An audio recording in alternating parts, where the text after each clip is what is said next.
mi do fien mi pas télé disponible pour la mi va do télé Espoir 47 nous dit télé Espoir 47 la pour top le cop nous do top le cop le coin des ka bo Ahmed Adia on a ko télé Espoir 47 maintenant le fuma que ami ye edibe ya gogomi na mi apono ye mi awo do asila sinya ne ba gogomi ba que mi anai mi alo susu le du mi awo do asila sinya kana do kuraw abe ni yele pom le télé sa dia mi nanai mi dulona ya ka evidoma que mi apa aino no tamine ka ya ba enya wa wula que enya siula la batiuta eyo mesma gomo eyo chakana do video que mi vana na via de mi sona no que no télé gomo egbe mi ba sono na manai ne tebesia mi mi ka ko ino na tepea ye mi sona no o kanya ko am ko on na tebesia ye mi sona no que wade ne ba amero fiame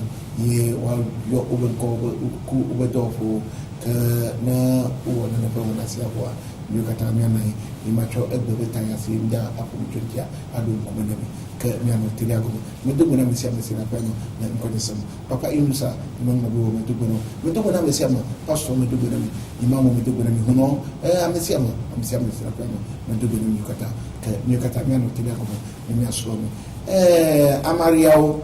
Maria me do na mi ami yo le mi apa tele amo me do me fia me do na mi kata mi amo ye mi aso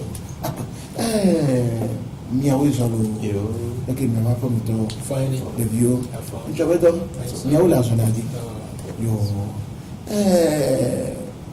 funya que ami le tele ago me que wajiba yo adisio la bana amado ni ami yo amado ya wo nyam ko que de kofia ya ora ya be imam we da Kofi Abdallah so pali mi ka fiona nule iye konia WhatsApp ni Facebook na Telegram YouTube ba kunkume like ape wele do wele no fiam ape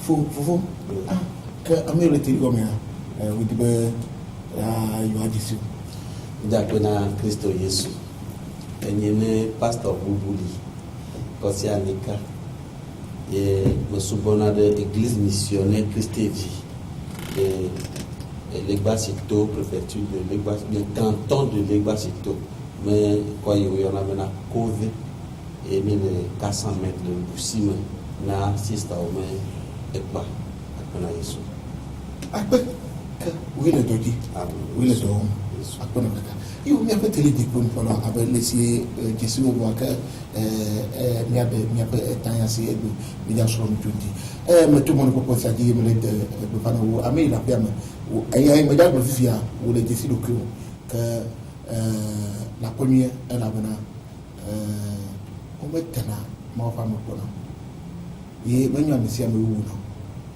yo ame yo chakatu no susu de tamena me ya e ponyira mba na le tepefia ni men na yi balo ni ponyira ala bena me menyawa de jadasi ami ye umeda na simi ni ponyira milewe mile bono daka men ba mi mile nyaw de le tili agom le sen konye mire ina nya mire ba ya tipe mile tuno matia wu akpere encho mi no onfom ye mbado tefere ye tepese mbado ni ba oba pako afia do fela de wasi ye wakona duko bubu ke duko mi punu chunti ke egbe mi ba osusu mi aba toji le tefama mi ayinko na mi akoba duko enyu duko ka e uja ko na nefa fia no pesia chuasi akona duko ka ela bana encho ba bia question de duko no ba duko kulia abe nouveau français au pays de et au y en a du corps la bonne que fiadu fa etewu du corps que ebe mi asuro no etwenti ela bena pastor na minya ba sans Israël na du corps que eme goduma ye ovanu dukɔ leke ojɔdo esa menyu dukɔ ye ovanu dukɔ nukanti wɔtɛ yɔ dukɔ ɖe alo fiaɖuƒe ɖe be dukɔ ke egbe mia asrɔ̃ nutsotsi ne mi katã mia anya nu ne nya ya sia gake engagblɔ be yenye ta ema nɔteli gɔme asi o ke nɔteli agɔme ne mi katã mia srɔ̃ nu elabena domahi teƒe ɖe elia lati akpatsa o ke ne mi na ya domahi lati ase tso nɔviwo ɖe gbɔ akpe nɔteli agɔme ne mia srɔ̃ nu yo miaƒe imam wutɔ abudala wega kofi tso kpalime yo ke eŋtsɔa mi nɔ te ɖe gbɔ ye mi nɔ dukɔ si wodza exɔ fiaɖuƒe ɖa etsoa gbɔ la egbɔ elabena meke biã ya ɖe eŋtsɔa be nu katã ye Yona Yesu Kristo be medza wɔ nu si Yona wɔ tututu eyi si me wònɔ bosoro be dɔme ye wònɔ gbe dom ɖa ye meku ebe yi dza wɔ nene ƒe nua ye le xɔ ema dzi se gake abe agbletɔ be ekume yaya le be ema ya lododoe ye meti xɔ dzi so nu katã ye wònɔ nena ke egbe miatɔ dzi le akpa ma dzi ne la yi dzi ne akpɛɖoɖo yina mawo mi kafu mawo keve mi gati va do gbogbo be kekea mawo be yaya ba ko di fra ni ne be dɔrɔn kata vi to mi fɛ mama sesra gba kwa me nyo ko pasoro so ima bo enya ti pe obio mi awa ni so be Jonas benya Yesu ntɔ gblɔ le Matthieu 12 verset 39 à 40 lekin go Matthieu 12 verset 39 à 40 obio Yesu be ni ba wɔn kunu de na yo la ko Yesu jijime voidi igbadume be jijime egale biɔ ele popo na Israelviwo egale biɔ nkuma nkunde gbe ŋgbali ke Yesu ya wɔna wɔ sɔwu Jonas be nkunu ye Yesu le gblɔ mi de le verset 40 mais Matthieu 12 verset 40 be si bele ke prophète Jonas enɔ akpa be podome nkeke ame tɔn zã ame tɔn edze be agbetɔ be vie be Yesu tsa ya nɔ anyigba me nkeke tɔn zã tɔn ye mi le gblɔ le fun be le Bible me mi kpɔ yi de be Jonas 1 verset 17 be akpami prophète Jonas nya pe Jonas 2 verset 2 so ya mi va kpɔ be Jonas nuku emelo la kpɔ be le mea akpa va tri le eduke gbɔmɔwo do la ke Ninive be ne trɔ be gbɔmɔwo be yaga keke be sia Yesu be nkunu tutu eya ele fia be Yesu chama ku mo bon les paraboles des vignes de Messie Matthieu 21 ce verset 33 soyi 46 a Yesu do lore e la beleke e do lo na Israelio ma utone be nya be Israelio jibola bi ebe sibere ke mi jibe nya wa agbeto be vide ne veve me be mi wide ye agbeto ke ni ma uva de nkela ona mi wan to be e la tro ameko ni via e wala e la tro ameko Yesu do fia nu ke ntie nye mu hose ku fia Yesu mu ku ke ngbe bebla e lode kaka ba zon to bebe e lodo to vura mu ke jole ke tonto parce que Yesu le gboro be susu ke ni dorun ti ne vemere e fe tu ke no la tunani wan to be ne vemere Yesu a maula wa me ko maula tuma me ko Yesu a ne vemere Yesu be na mere gboro na mi be wala ho ko fia bi ale miasi pasona dukobu ke yana atikuchesha idona enia donc ici ni pe gobiri be Jonas me Yesu fia be maku o amele ma wu la ku vo mu ya mele la wu la mle ya ku evegwa enu e agbebelu dodo mia Yesu le fia be yebe kuku amuni ma u be lo me evegwa ma mu de ba bo wu va jima o se to le Israel viu me dibo la wu evegwa yebe kukua man blame i paradiso no ke bomela no la ho jipo fia de la ho paradiso ala me po jibo ola wiye donc na mere ho se ku nene be kuwa ke wa janga i paradiso parce que Yesu ben fait fifia ni sonu ke mi so pa pa so be du koko ja ho no ale sia ola tro ho le Israel so la to so Israel ene be blanche ni so da mi le be blo ebe yo ke yo ni Yesu be ha me wala hoso na yo yem prouver yele le febe Yesu a o do na Israel mu nyia o donc ni sɛ ɛbɛ ɔla hɔlɛ Israel viwo si ɔla trɔ sɔna Israel viwo ko wɔ seku Yesu a yebe na verset de fi be ha sɔ ya edzi na ma o dzi be la sɔ dzipo fia lɔ sɔna mi yebe a dzipo fia bi pia de o da hɔ sɔna dukɔ we mu yi o da hɔ dzipo fia bi pia trɔ sɔna Israel viwo donc kenti o Matthieu 21 verset 43 le bébé le royaume de Dieu vous sera enlevé et sera donné à une nation means a house et du coup gagne une nation et house petite troupeau aux alifs c'est-à-dire à me vider que quoi va au moins me vider et ha et ni à une nation du coup tout venait house parce que une nation là où sont là du coup Wati ayo Nigeria be du coup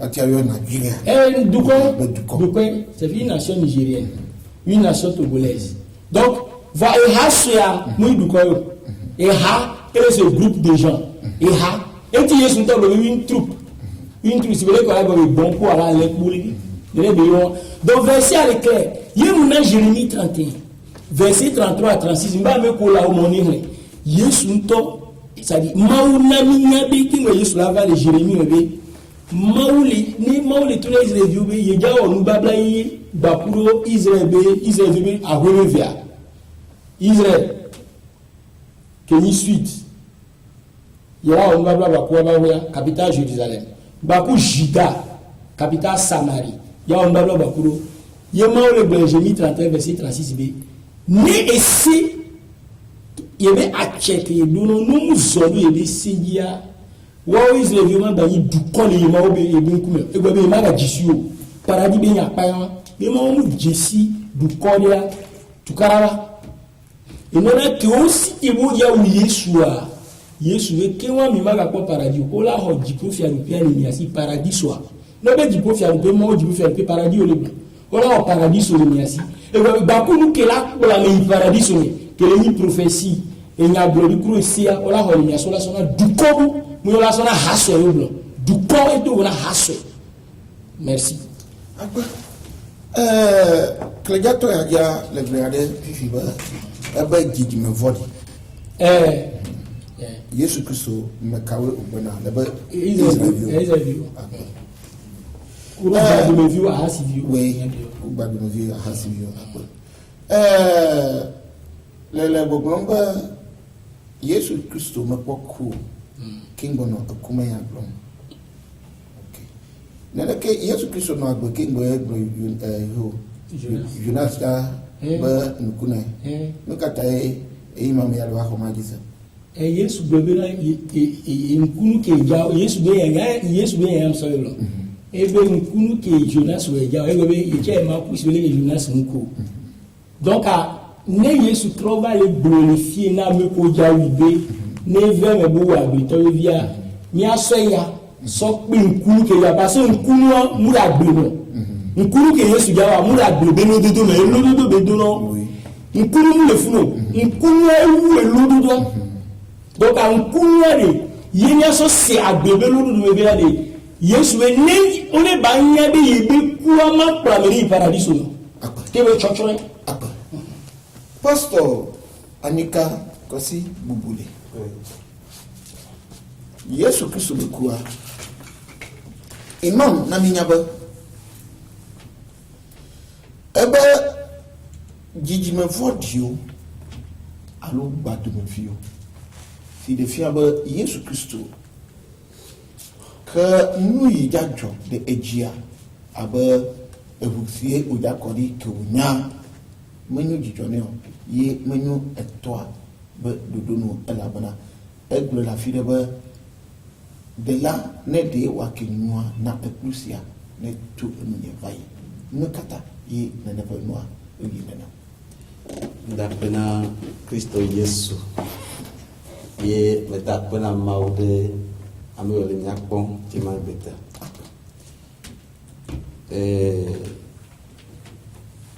mauto Yesu roda bena babaku ramota dibera ma kon jide mene diziponu polo na vanyaji okay imam bena manye khaso nye duko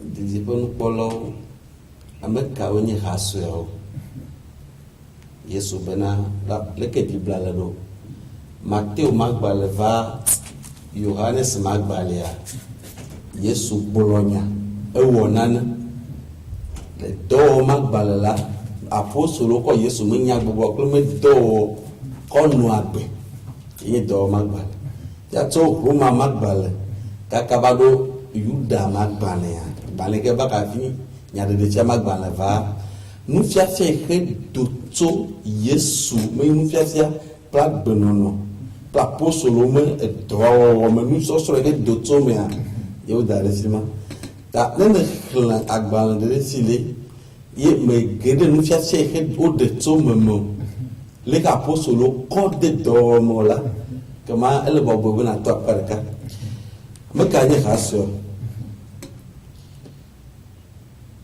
le do magbale eta blave ou pour blave for eni do magbale eta blave pour blave voni 20 et do magbale eta blave ou pour blave for eni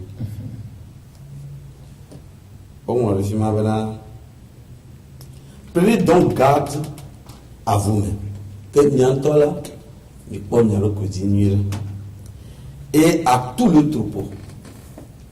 Bena eka aleha bliboa, au milieu duquel l'Esprit Saint vous a établi surveillant. Et yo demeure aleha yo demeure bobo ko ya domia pastor nya no laudo nya po ameta pour paître l'assemblée de Dieu. Bena nyatema a po apolo maupe ramia laquelle il a acquis par le sang de son propre fils. Ye bena ramala rasema penye assemblée alors église ecclésia de relak beme penye église churchia bena ye mau ko ezianto yento ziamofu yo ko fulrame ke disiage de kabana Yesu ko pudinga te problem rasua o gayone bena choti da ngisi gbemema comme yona alo église voilà disiare Petro iho brona bena Yesu yidowa tseku sibele go be fiado pe ami yo ja kwa fiado pe wa tseku Petro iho bronyana le Yohanes magbale etame wi ato pupu ami wi ade tame wi ato pupu ami wi ade ebe Yesu to no benari meni nya otiam enye tianyo ye madum be nya ba tseku ina makuta tsene nwera Petro iho bronyana de Petro vale de fiami benari le Petro magbale bantoa di pon polo mi plomidolo Petro magbale bantoa Petro banto etame fe opu ama sheke Petro le numulona e haso chotia Israel yo trodima ameyo ko Yesu Petro le numulona benade vous au contraire vous êtes une race élue. Miao là, Didi metia tia mini, un sacerdoce royal. Fianinye me vossala, fianinye me vossado un sacerdoce royal, une nation sainte. Mini duko kokoi. Un peuple acquis. Mini duko de ho. Amia khod obo khome ana do amado kuya. Bena nyoya ma khomina do quoi. Mo khomina do. Afin que vous annonciez les vertus de celui qui vous a appelé des ténèbres à son admirable lumière.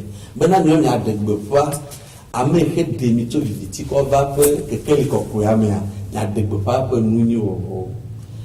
Comment nous le policier à Benadi ame yo renye khase ko kono dasina ko yona be chotia e do magbana de fia be yoni chotia de mi fiasia petrole de fia benade ame maula eya wenye dukoa eye kwa muslim to yo renye arabe wa osana mi ogon kaba e go mi bana muslim mo sana go gabo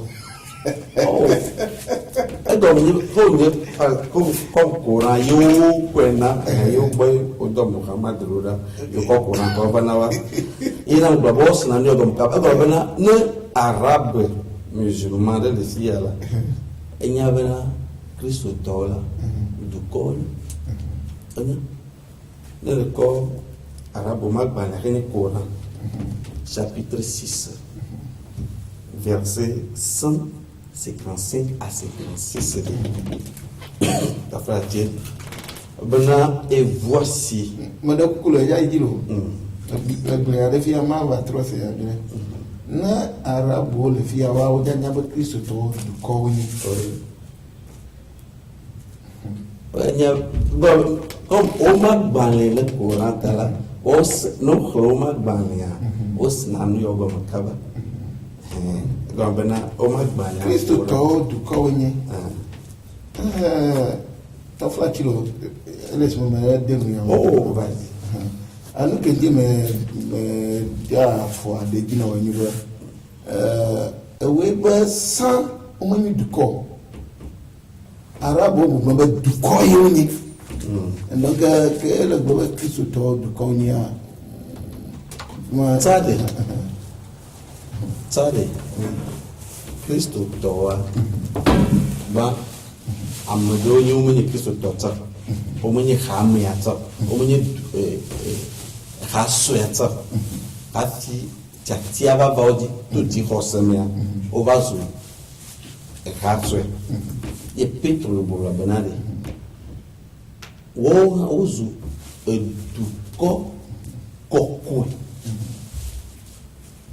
ozu duko kokwe la be maunto globa ameke o menye duko tola ayo be duko titia ke is Kristo to nye duko mau du jesio no me petroine et tout voilà dipo na lo be tout voilà ne bu voilà dipo na lo bo voilà yo ko dipo fia lo pem sa fina petrole bo globa banale cosetode era onye duko kokwe. Donc si ma pétrole de gomme tu peux que ma globana abanle yo umwa yiwe de mufia yole do magbanle ple Matthieu kova Johannes magbanle. Donc duko ni minye duko ça tout dit khosemia il va du duko na mao si vous voulez Israël je te tsala o minye duko bon voix de maupe enyalele dari bele maupe nuba bala melele dari ocho trozu duko maupe nyazu duko no azunania sabo menyitsa maupe nyazu duko nyazu. OK paso me dai ko cho eika ye Israël va trozu duko ala bana Mose be kamale amo be kamale Yesu Kristo be kamale gbogbo ni mo bá trọ́ọ̀sì dùkọ́ àlọ́ òun dùkọ́ kí n bọ̀ Yesu Kristo wa. Ozu dùkọ́ náà máa ó dẹ̀ Mose mẹ́gàmẹ́lẹ́ Oreb mẹ́tọ́rẹ̀ ẹ̀tọ́rẹ̀ lẹ̀ Oreb oyọ náà bẹ́ náà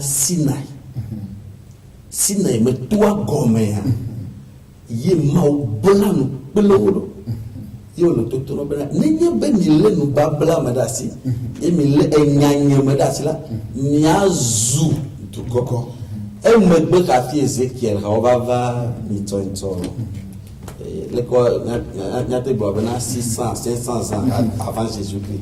Donc Ezekiel me passage là au dit to Mose me gam o me de Mose me gam to Ezekiel me gam une théologie. Il y avait télé disponible pour la 92 19 33 83 92 19 33 83 98 39 09 33 fia maglobe na mi le fia minona enusrum numata mina bona et mi non ko be yima no walele apia me na so be mi le zo kluba zo ni kake ni anto binya be mi le zo nan ko yim apo sinai beto ya kele kula e ja yiko ne yawa ndamo be yawo sinai beto laji funaye mawo no be ne mi ko nyenya gisia mi atros duko fima le nye bibla manya alo nye enu sosoro alo enu kemesia o blobe blan ku duko amef alo jidima amef wenya bibla donc fima wela kontina donc me de kuku fima kontina duko amef o yalo jidima amef elle a bien parce que duko ami le dit mais non c'est duko agona Mao donc Abraham but duko adoption duko adoption titia et duko doa e blanc bakle de ka et Isaac le me dit mesure voit Ismaël m'a pas dit là me blanc plus parce que quand le Ismaël m'a pas dit avec ma ou blanc plus Ismaël papa you voit blanc ku Isaac m'a pas dit ok ma ou me blanc plus de quoi me fait l'Abraham me gamme voit donc bébé de quoi n'a de toi Abraham ye au blanc plus de cas le mot c'est mal bal toi et amemi moi c'est pas dans le banto et amemi adre et amemi adre mais de coucou fia mais de coucou ami le télégamia mais le bombe mi amazon ya mais mi bono c'est parce que il y a des vous na de votre parce que la ti akle te pema na ma elle a addu jona moi c'est pas bané moi c'est mal bal toi et amemi adre moi c'est pas dans et amemi adre 92 19 33 83 92 19 33 83 98 39 09 33 98 39 09 33 na da do enyabia la gulette WhatsApp ni hiana ayina pastor elayine incho ina hiabe layine imama layine incho moi c'est mal bal toi et amemi adre après coucou amemi a checké quand il est blanc vorké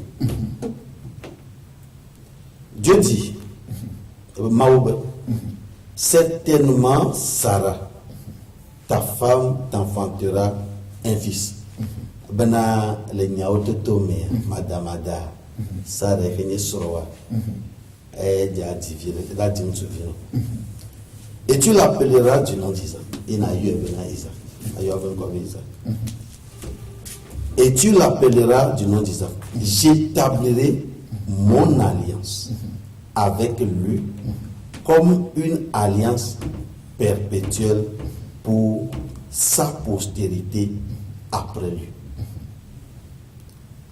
Que Isaac a dit, ma blanc nous prie, et a nous babla ma foi, na epe didima. Na donc côté ba mo globe na epe didima wo, ebe na epe didima. Avec les théologies, les Bibles associées, mais comme ça serait les épétitimia. Et je me va dire Didimia, et une de cas. Épétitimia, on doit n'avoir ditimia, mais n'a épétitimia. Verset 20. À l'égard d'Ismaël, d'accord, Ismaël m'a pas dit. J'étais exaucé, et bien que le Dora, mais Ismaël n'a pas besoin de me mais c'est pas de Dora. Voici, je le bénirai. Maïre, azon maïre.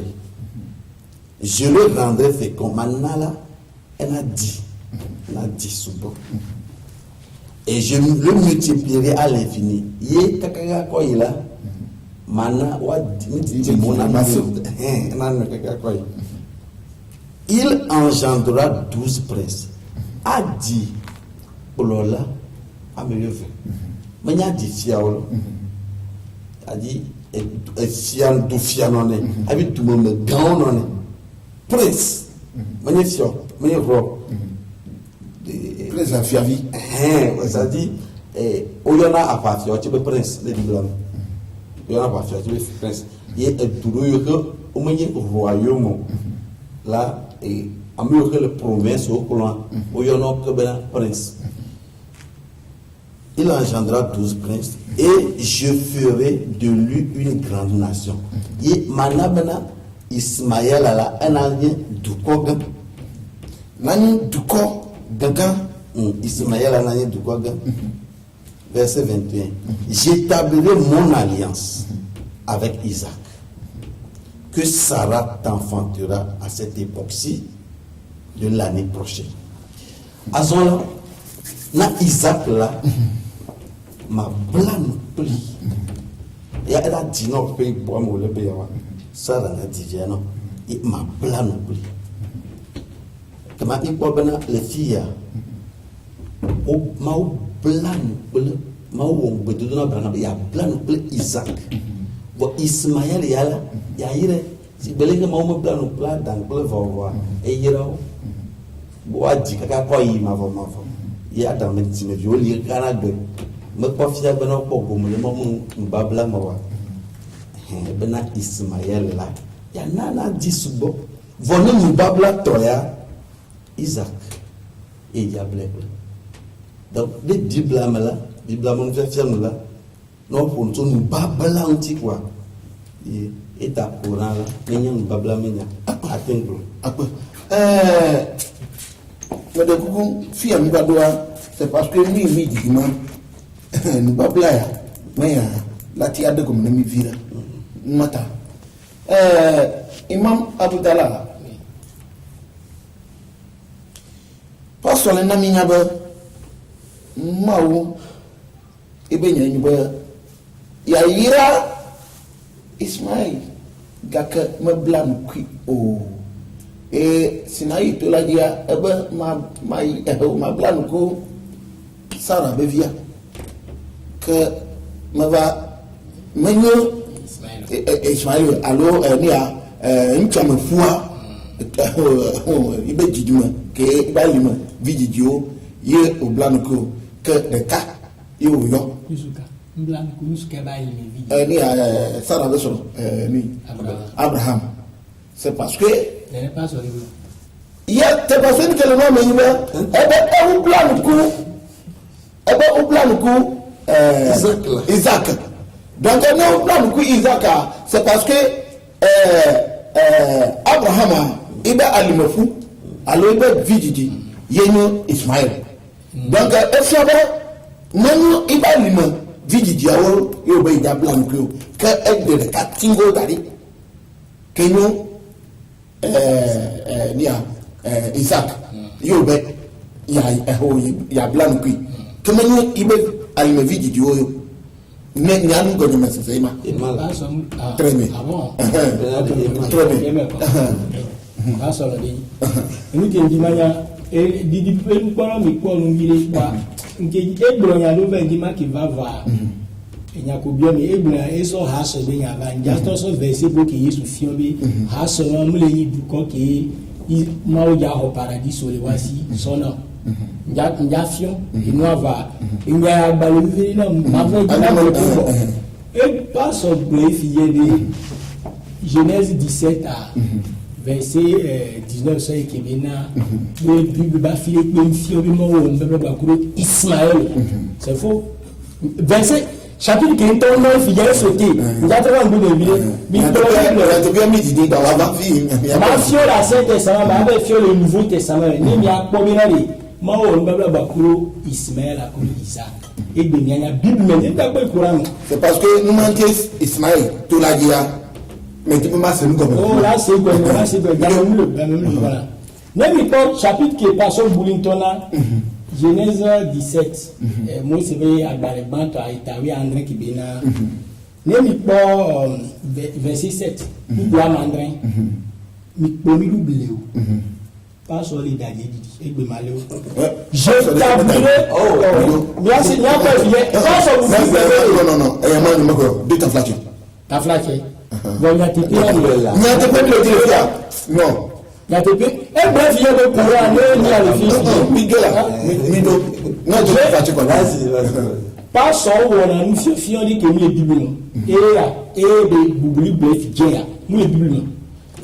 Genèse 17, verset 7, le blobé.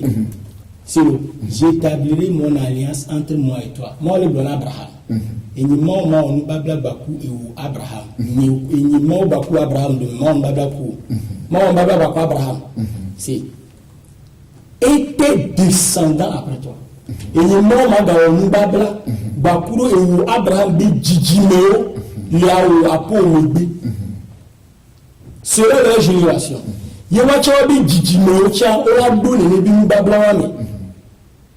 Ce sera une alliance perpétuelle. Et là, en vertu de laquelle je serai ton Dieu, Abraham et celui de ta postérité après toi. Abraham ok. Fifi y a bien c'est binari. Abraham si vous voulez que on va la paix. Bible le Ab Ismaël a Abraham bivi a ni Abraham bivi. Bible que balé blobé Ismaël a Abraham bivi. Ne mi pas Genèse 21 verset 13. Ne m'a trouvé le de la seconde. Genèse 21 verset 13 allez. Genèse 21 verset 13. Moi le blobé je ferai aussi une nation du fils de ta servante. Ça enyemo mao et du corps mana et ou Abraham. Bekosilia agar bevi ke be jinawa mana evia kana yi duko ta il est ta postérité donc entia Ismaël a mis Abraham tchabe et alimé pour lui. OK d'accord Genèse 17 a il est mambele yeja on baba ba Abraham et c'était descendant ko dijino Bible ba Ismaël a mis Abraham bevi mambe on baba ba Abraham ko be dijimia et que ba so la be mon baba ba kudo et avec il y a un Nouveau Testament. Bible na nya bere Abraham to be so amevia yemawi on baba ba ko in baba ontoni ne mi ko Galate 4 fi gaba n baba yani Galate 4 mi premier bleu Abraham be so amevia 92 19 33 83 92 19 33 83 98 39 09 33 Galate 4 verset 24 soy parce que gamemlo yate han video Galate to be agbale negoan beaucoup blave vone soy blave waton yate han video gamemlo obe ces choses sont allégoriques et nyaya wa lu nu ya ori oyin nkunu elododo be nya nganwi nganwi car ces femmes dont nous yawa sont deux alliances oyin enu babla ni non ya oni enu babla ni ni ngbo ya yo ko pastor te fama nyate pe onia nyate pe to OK video nyate pe to ye bible de ba bele l'une du mont Sinaï non de cas que ni bablanto ça elle est symbolique de l'alliance mais non de cas l'une du mont Sinaï et associe na beto et a ni Sinaï beto mo be non de cas ni Sinaï beto to cha et tout que di ma ponko ku mose et tout que di ma chaise vio beno zore be se yo la ni be du quoi bible na mi yabe non de cas la be viamento cha wa we e tout man to cha tu me ni jisi quoi na nu babla ku didi popo nya ko me ke obere afanta pour la servitude obe non nu ma ja divina nko eklunyenye egobe ela divila ni ekluvina mao ela si ebe Abdullah si nko ebe mao be kluvi servitude ela zolu mao be segi mano tebe Yesu kure ta gbaloko de la paradis ela odo mo be si ela gora la zolu mo be segi très bien obere c'est Agar bibe non ma ke ni sina ebe toma ele ni Agar ke ni Ismaël abeno bada kuku noté pastor il y a sur le problème elle était bien lui fait khol nyate bay ma khat ben wala yemi dimia OK mi Verset 25. Et il y a eu Clément, un y a te payer, et il m'a demandé, il m'a dit, ok, Quand Agar, parce que lui, il m'a bien, mais tu m'as pas la Bible à Miao. Bible à me tailler que le Ok. Et on me l'a Oui. Comme de dire, quand Agar, donc Agar qui est Ismaël à Benoît, c'est le mont Sinaï en Arabie. Bible, Agar qui est Ismaël à Benoît, que Abraham Besson, que Bible Bloli.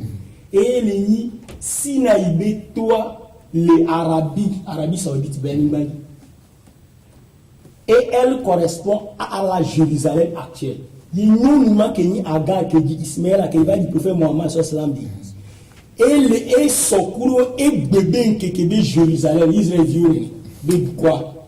Qui est dans la servitude avec ses enfants. Que Jérusalem qui a les couillés, mais qui est vieux, et bébé encore. Israël vieux. Ou la zorumo bi seji ki ngora ko paradis. O la dola ni kuvina ma un tonto. Mu nenea paradis be yari pemlo. Donc a Bible le blende ma wo nu babla ba ko Abraham. Yento nu babla ba ko Abraham be jijine. Bible na mi nya be Ismaël anya Abraham be jijine. Bible na mi nya be Abraham be sro. Abraham de sro wa me vere Bible. Dake anu ma me via Bible e nu babla ya na mi nya be wan toni nu babla. Il symbolise. On nous babla be Jesse quoi. Et ça du coup que Dieu est dans babla là toi oui. Donc oui il y a du bien oui. Ça a dit Isaac et mon babla puis Ismaël a gardé Dieu. Donc on nous babla ton ama oui. Donc avec la Bible mon babla ko Ismaël. Ok, après passons. Anika bubri kasi bubuta. Là-bas, nous, au Haklam, la Bible, et nous n'avons pas qu'à nous aider. Mais nous n'avons pas, nous n'avons pas de magie. Français, bien, comme de dire, et nous n'avons pas de film. Allô, les donc, nous n'avons pas toi. Nous avons dit du quoi, ne pas. Après, na Yesu. Didi ponu polo. Obana Aga, le Sarah, on y nous babla. Les Bibles à mer, Mao on babla plan, Amo on babla. Mao on babla plan. Ye amagotoha on babla. On babla. Mijo. C'est ya. Les filles au Kenya. On me brode si ma baye Mao blanc pour le Hagalo, alors blanc pour Ismaël. Oba Aga ni nous babla. Yo ban e dit que au tia, enye kuluvi. Aga ni babla. Ye viko dia enye kuluvi. Piti yari. Lo anya dia sebenari. Comme c'est calingnya ya aussi. Ma va fi ko brobena didi me ya o Abraham ablan pro didi mo o enyama me kode e govye bena Mose magbale banto tamu ya dre pupui ame wi a shike ko blavore ke me khlen bi black blage de kabena Ismaël yala ya yire vo Isaac la ya plan pli il vient nous kata bi black blobena didi me vi wo fi mazon la yo yanya pastor e nya de nu yo goma yo nya tona se goma ne be ya didi me kawe dare nous kata ozan didi mo de fi ma dare mao ameka ye didi me awo o se magbale banto Mousse pas balé bateau. Et t'as me 8 ans. Et t'as me 8 ans. Pourquoi me 8 ans? Tu peux à me 8 ans. Maoube. 15 à 15.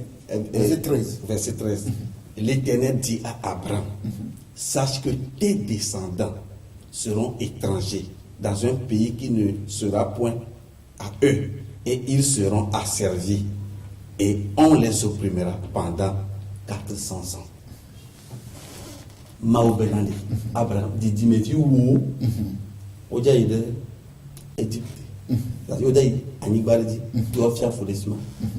Et Amédée remet le Bible à porte, il y a bien Israël, Viola, il est Égypte. Ismaël, mais il est Égypte. Abraham de Sro, Boubouto Bonnet, Agaple, Isaac. Agaple, Isaac. Donc, Didimo, non pas Didimo, Bible n'a précisé, Benade, Didime, Kaobrolo. Le Bible est très précis. Benade, Ismaël, Mablan, Aga, Ouya Maïra, Ismaël, ma yira Isaac ola ma blanc plo ye ko e ko mikle pupu ameya pupu adrelia e ko nya busa bole bobula bana da blanc plo aga Ismaël fio que ma do ko nya boti bana nya pastor yo to ni bibla nya de gom titia ma dima di ponu polo mi va no sropo oba aga ni jesina Sinai ma de gom ne lemi le mos ma gal bato tamu ashekede moi c'est pas mal bato tamu wi asheke fi mai mau diva to kwa bodo oreb ni Sinai me tuaji wa mau vade ebe va di ngole gbegbe bena e tuaji ko mau didi de tuaji Israël yo matin gogoto ye Israël yo va do afa benade mau mega pon yo ne pon yo to amedi c'est amedi no yo dom na me le revendiquer Sinai là in kaji ba mi asonto bi blantiniro ben ne mau na pon yo de mau mega pon yo directement ne pon yo to amedi ye enyama chela mau va tro dum tinao emegbe ihe bi fia benade e Sinai de matin wo de kakul mau le Sinai didi ponu polo ambe aussi pastor lo fada lo bade kuku mi yobo avec Christo tonia mi bio bena nu kanye Sinai on de Sinai comme na Sinai la ambe de kemate to Sinai akode amade kemate to Sinai akode do melio mi soro ko mo se ma gale vele atami wa shike mi soro e mako ni akọ ma ke ma udidi de ke gbendi ye e tu an to le bubu e to le bil tu adi ta no be Ismaël e obenya aganye mbabla ke sokple mbabla obena situation allégorie nu yo le lododo no bena Ismaël sokple Sinai de kama nyaga abena aga so Sinai de kama de mi do la batro so to no gaye Sinai ntio yiki benefit mau nyato gala se to magbale tam ne ke fofo nyinare bon mo ko se ben akhle idi doa ko bula benade America divina kuli Ameria tola enya blorezi mau java blanu pakpele mau na on babla ba mo ne kulia ye Galates chapitre 4 Galates ma so de me defo adodio Sinai ya me passe comme flamiro c'est parce que nous kintia le goglo ma de que mati akko de popo to Sinai dio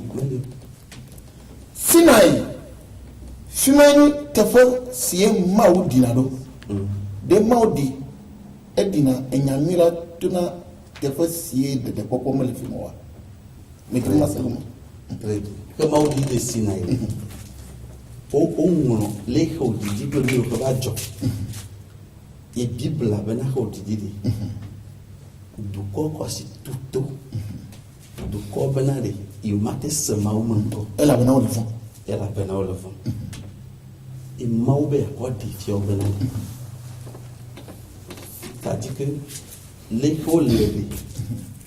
le mari o mate munyi c'est-à-dire il mate no do metio il mau to il mate no do il ta de mau dollar il y a $2 il y a quoi il manque encore $2 mais dollar na ba klo ni yin to be anon me miti le capé ni yi be anon do miti le wacho Sinai le me to me nya go me mau mate no nya do mo me liu me be que mau divide o tosito be yo mas nena pa inyatia paso ento kurabe Sinai me di masego d'accord ela bena na mau tefesie le mau be en bablawo kudo ibe nyaglo do katamia tefe ye o fom subo na ma fa me en sina itola effectivement faut support pour me dire match et ben moi c'est gasé gamala et non a coco mo coco oui et moi pour nous effectivement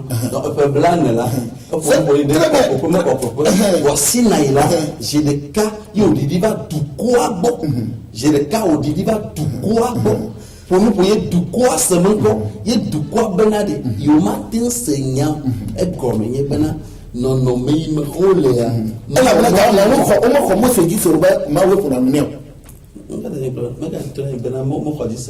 c'est parce que yon te dit ben yourself ma wa be awre que Mose va pour Israël diwa Israël yo bena nisi nya wa musa no hele bo OK sina ya me di ma se kono me di ma se sina yo me di ma se sina yo ela bena na bible la ta Mose de wa fo afo Paula fo ela bena te pe se le ba fi ma nu kokko donc me di ma ase comment madame nyama ba bo ni ko paso ele gamia ta chite donc mi di le ka gamia chite mi ati nchoni me di ba enyana ba chigo gomo ye jola bana sina itoa non musone ni chigo e jani mi venyi so musone OK bon maintenant mi di le ka elia me passe boule bref yene lekema mo la onu ba kwa me ya me la yin kuvio Ngenti Bible obe Yesu yekulu. Même pour Acte 3 verset 13 le Dieu d'Abraham, Abraham bimao, d'Isaac, Isaac bimao et de Jacob, Jacob bimao, le Dieu de nos pères, Miakeke Miato bimao a glorifié son serviteur Jésus. Et quoi ebe Yesu kenye kube kulu. Donc kulu ya oui balade kube ni. Et vous voyez, fika mi pas le Bible mo be ay kulu ni fi poli. Donc, si tu as été tout en tant que mille glories, bon, c'est un temps que je vais vous bon, il y a tout parce que donc, agar y a clou, il y a soutien, il y a clou. C'est parce que, parce que, on toque le final, ma ouais, t'as tout vu, et tu as clou, parce que, t'as clou, il ma ouais, on esclave, serviteur de esclave, toto, OK. On m'a dit, mais on là, c'est moi, Yesu, il est esclave. Galate, mais quand on est esclave, servitude, enfanta pour la servitude. Servitude, serviteur, c'est ensemble, fait sortir la servitude. Non, mon frère, servitude de servitude. Serviteur est sous. On va te comprendre servitude. Non,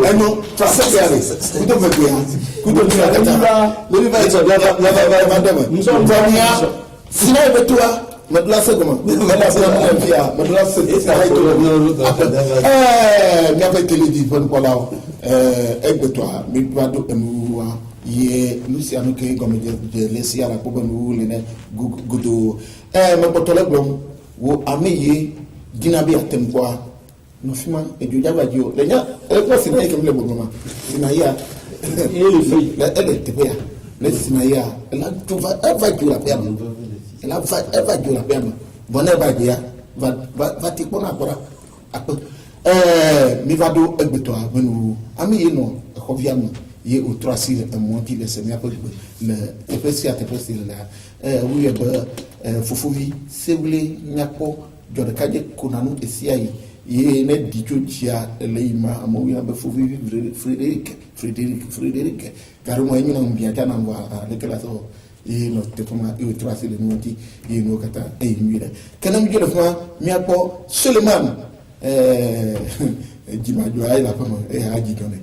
Et non, n'a pas dit pour moi dit, il a tracé les noms dit, mais tout le monde peut passer, mais tout le monde, maman Suleiman Dimadio, mais tout le monde. Et même milieu de fuma, mi ava accovianti le tapia, mi apo pastor Bubuto, ma femme, ma sumola, a messier, on est encore pastor Bubuli, Kosi, Anika, que etu, agwe, kove.